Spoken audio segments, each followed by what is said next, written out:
from, and I help to empower them to teach other people. So that's one of the things that I've found, and I think that really has helped with companies and kind of helped me to hone in on what it is that I should be doing as an entrepreneur, is to really think about, if I could wave a magic wand and see the world change in some way, what would that be? And then try to figure out how to create a business around that. Joshua asks, is EduFire a publicly traded company? No, it's not. We're still very, very small, just getting going, but maybe someday it will be, which would be fantastic. Or not, depending upon how you look at it. There's a lot that goes into being a publicly traded company these days. So, the EduFire website and our planning that went into it. The one thing that I always do when I'm thinking about decisions and I'm thinking about different steps to take going forward is to think about how will this impact the world? How will this potentially affect change? And personally with EduFire, I get very excited, certainly about the opportunity for people, say for instance here in the U.S. or other more developed parts of the world, to be able to teach and learn using video chat. Because this is such a brand new technology, and the fact that we've got 66 people in this room right now learning from me, you guys are all in different states and different countries, it blows my mind. But it also becomes very exciting to me to think about what this can mean to developing parts of the world. So places that don't have aren't as fortunate to have the same type of education as we do in the West or in other more developed parts. So that's one of the things that really drives me, and I don't have a problem with working. I think I worked probably 16 hours yesterday on a Saturday, and that's not a big deal, because part of the change I want to see in the world is the ability to bring education to those people and to allow those people to have economic opportunities as teachers. So I'll get off my soapbox and continue on the path, but it is something that I think is very important, and it's just awesome to see too how many people are here from just all over the place, Brazil and Europe and the Philippines and Venezuela. Wow, I have goosebumps right now. That's awesome.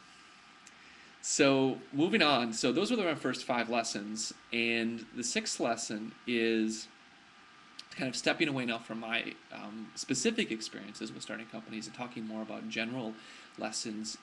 The first one, which I'll have as lesson 6 up here, is get to product market fit. And this is a little bit more technical, but I think it's a really, really important one.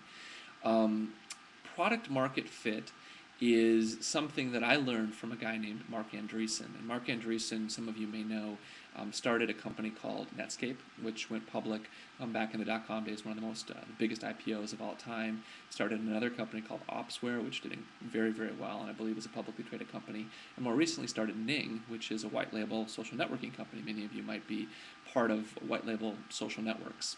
So his blog is fantastic. It's included in the handout that you'll see at the end of class.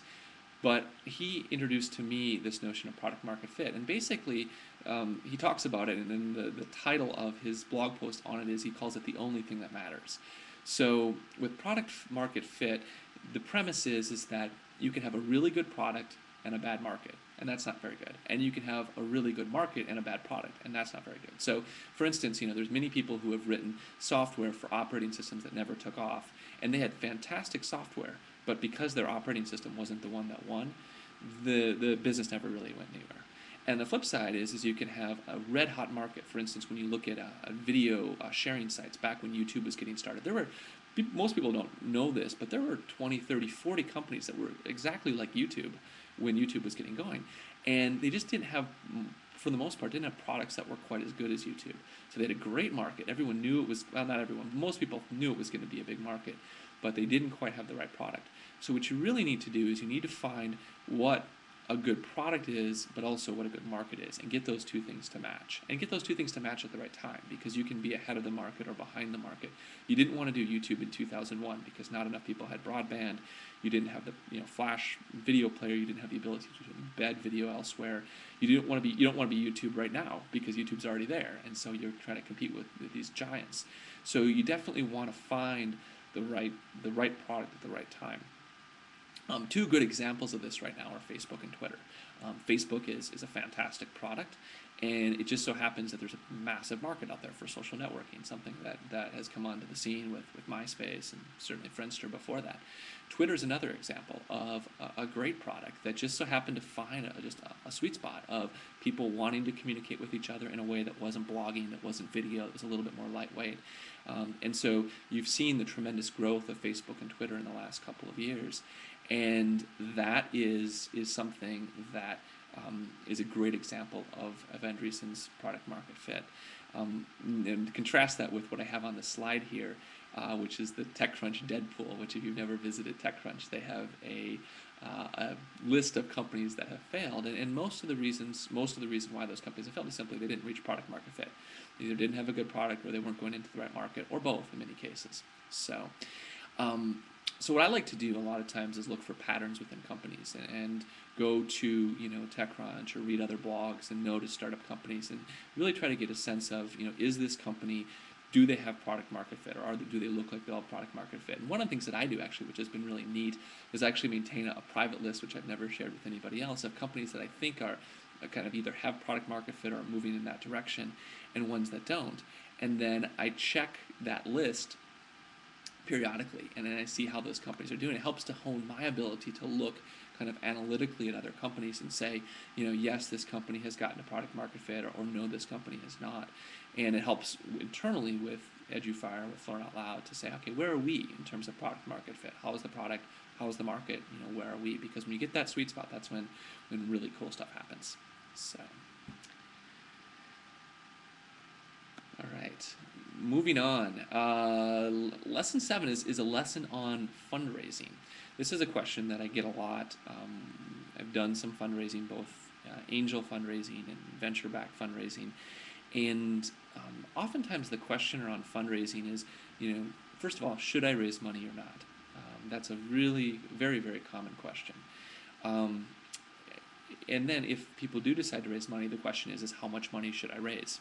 So the first question of should I raise money or not? Well, there are some businesses that require money. And we'll go back to the YouTube example.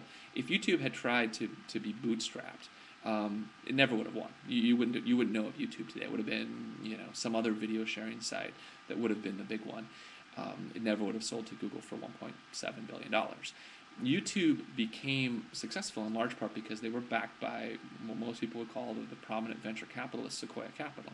Sequoia Capital put a lot of money into them, and because of those fantastic backers, they were able to really achieve success and move faster than their competition. So sometimes you'll have an idea, or you'll see a market, and you'll say, like, if I'm going to do this, I have to get venture capital. I have to get someone to invest. If you're thinking about starting a biotech company or a clean tech company, you absolutely need to have some outside capital. Like, there's just no way to bootstrap a company like that. The capital costs are so expensive. But at the same time, a lot of times people don't consider all the downsides of fundraising. There's a lot of time, there's a lot of energy that goes into fundraising. You lose a portion of your company. You potentially lose control down the road. And so one option that's a very, very valid option is just simply to bootstrap the company. And bootstrapping can mean a lot of different things.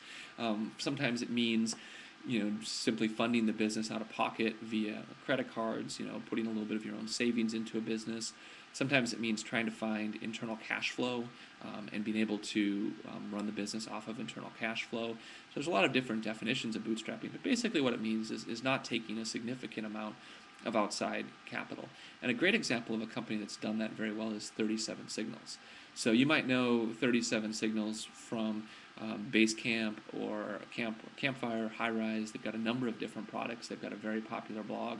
They've got a fantastic book that I highly recommend called Getting Real, which I actually realized that I did not include in the handout, so I'll just put it right here in the text chat.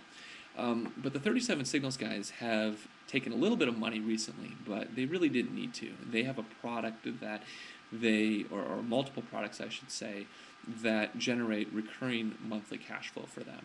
So rather than having to go out to a VC and give away 20, 30, 40% of the company for a few $1 million, they've been able to largely fund it out of that internal cash flow. And if you go back to their earliest history, they did a lot of consulting. So they would be working on consulting projects, and then they would develop Basecamp on the side. Then they turned that into a project, or turned that into a product, and started charging money for it.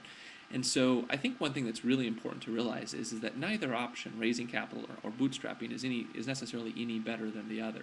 There obviously have been a lot of big success stories from companies like Google and YouTube and eBay who have raised venture capital and been very successful.